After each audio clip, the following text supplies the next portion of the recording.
Hi guys, pupunta nga pala kami sa Over the Top. Ito nga lang pala yan sa Angono, Rizal. After namin kasi mag-volleyball sa Ateneo, pumunta kami dito kagad. Dahil bibisitahin nga pala natin yung friend ko dito. Matagal talaga namin ito pinaplano pa. Kaya mabuti lang talaga na tuloy na rin. Nakakaloko nga talaga. Surprise namin siya. Hinahanap namin yung pwesto nila. Saktong-sakto naalala namin yung mga lagayan nila. Kaya bigla talaga namin siya nakita. As in, wala talaga siyang kalap-alam na pupunta kami dito. Ang pagkakaalam ko dito guys, sila yung pinakamura dito. And the rest na talaga sobrang mahal. Kaya naman talaga pinipilahan yung store nila. At saka sa halagang 149 pesos guys, meron ka na mabibili ditong pagkain.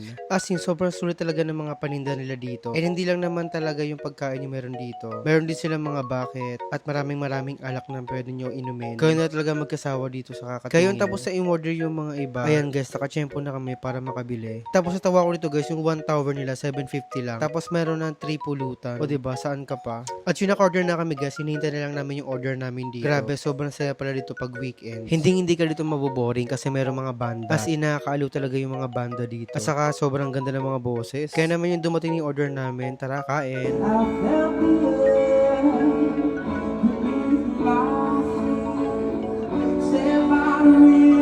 Tapos yung pinaka nakakalaw dito guys, naispatan ka sa camera. Tapos manatawa yung mga tao dito kapag nakita yung face mo dito.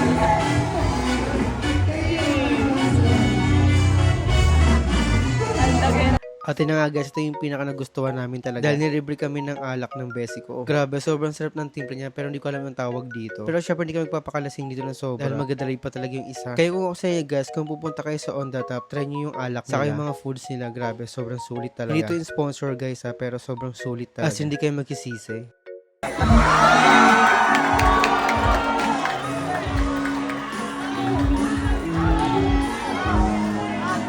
O diba guys, tingnan nyo naman yung face ko. Grabe, mukhang engga na talaga. At yung isa naman si Russell guys, tingnan mo, nakatulog na. Dahil pinilit namin yan uminom, pero buti naman. Nandun naman siya kasi sabi niya, minsan lang naman daw. Dahil ako rin talaga sumuka yung after namin umuwi. Kung di nyo pa napapanood yung guys, ayan, panoorin yung reels ko. Ang lala talaga ng uwak ko dun. Hindi ko na matandaan kung kailan ako uminom. Kaya siguro na engga talaga ako. Or pagod lang talaga kami sa volleyball. At yun na guys, yung 3 AM na yan, umuwi na kami. Dahil medyo malayo-layo pa talaga yung ubahay namin dito. Angono, Rizal to Cavite. Pero sobrang sulit naman, sobrang saya. Kaya thank you so much po sa besi ko. Ganito na lang, bye-bye!